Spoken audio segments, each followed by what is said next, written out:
Globalization by JHernandez. Globalization is a trend toward greater economic, cultural, political, and technological interdependence among national institutions and economies. Technology makes it possible, and global talent makes it happen. Technology is the main facilitator of societal and commercial changes today. Technology is used to reach out to the world every day. Companies use technology to acquire raw materials and sell product to and from all over the world.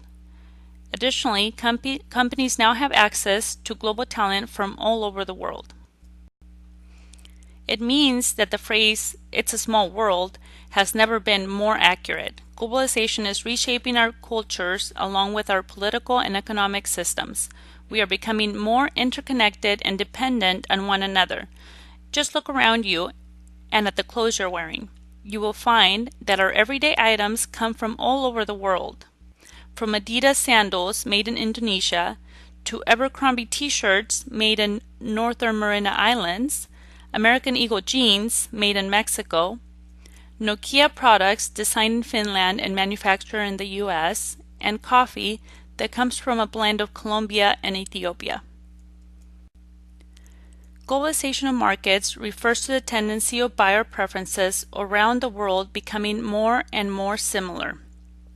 Globalization of markets reduces marketing costs because companies can sell and market products all around the world with essentially no changes.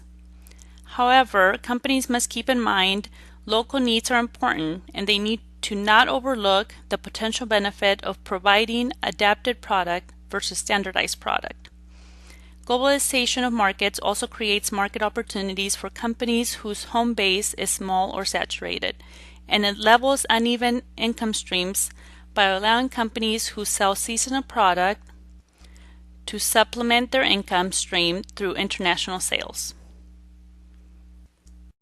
Globalization of production refers to the process of dispersing production activities to locations and help a company minimize cost or maximize quality. It provides access to lower-cost workers, which will cut overall production costs, and access to technical expertise that will benefit companies by providing technical know-how. It also provides access to production inputs. Companies produce abroad to benefit from resources that are unavailable or more costly at home. Falling barriers of trade and investment is one of the drivers of globalization. In 1947, 23 nations came together to create the General Agreement on Tariffs and Trade, which reduced tariffs and lowered subsidies for agricultural products. GATT also defined and protected intellectual property rights and created the World Trade Organization.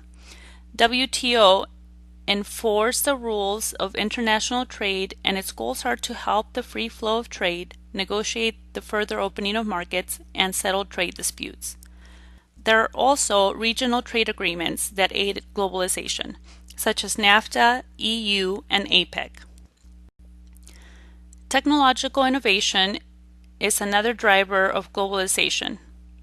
Technology fast-tracks globalization by making it easier, faster, and less costly to move data, goods, and equipment around the world.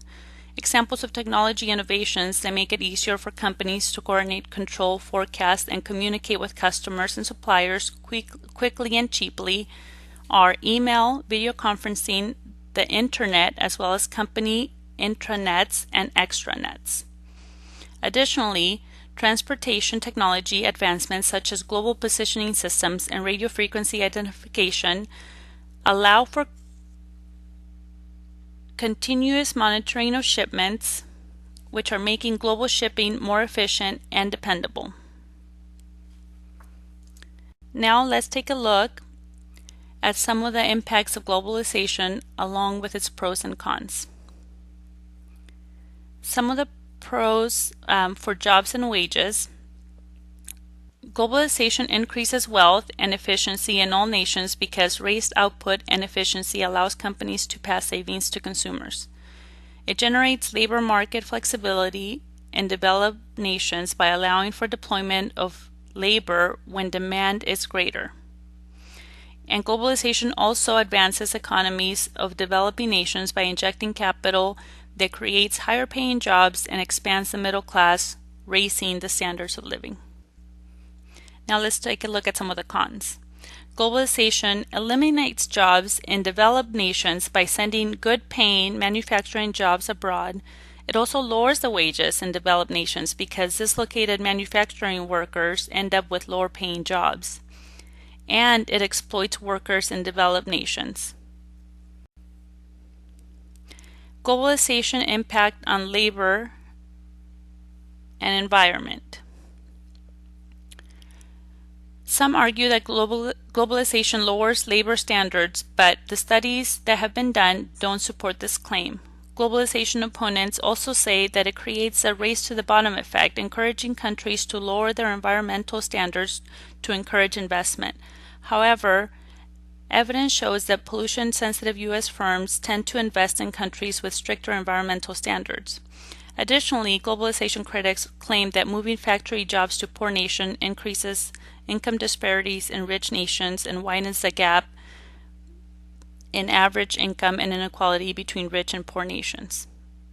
But here again, evidence is mixed and some of the findings show the opposite, leaving this claim open for interpretation. Finally, I want to leave you with a couple of things to consider. Does globalization homogenize our world, allowing multinational corporations to destroy diversity?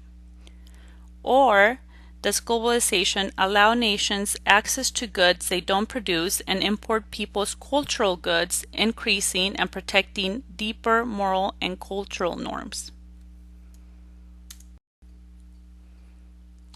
I appreciate your time. Thank you.